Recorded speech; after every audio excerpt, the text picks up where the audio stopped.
2 mois après le drame au stade de Zaïre-Corée, c'est une enquête qui était très attendue. Elle a été menée par plusieurs organisations de défense des droits de l'homme qui ont rendu leurs résultats. Une enquête minutieuse qui permet désormais d'avoir un aperçu précis sur les circonstances de la tragédie.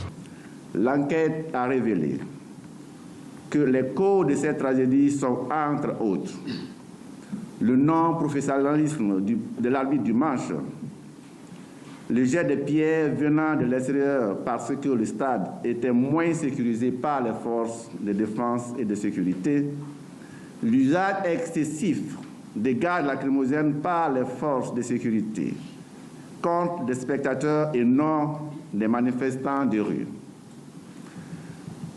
Les bousculades, les piétinements, l'escalade des murs, le fait de percuter des spectateurs par des véhicules administratifs et privés, la non-assistance de personnes qui avaient besoin de secours.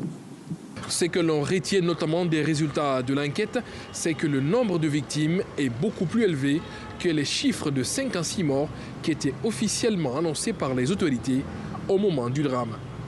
Il a été dénombré 138 morts, 138 victimes, j'allais dire, dont 180 cas de décès, 47 blessés et 11 personnes disparues. Au total, 156 familles ont été identifiées lors de cette enquête. 98 familles victimes vont réclamer justice et 58 autres déclarent s'en remettre à Dieu.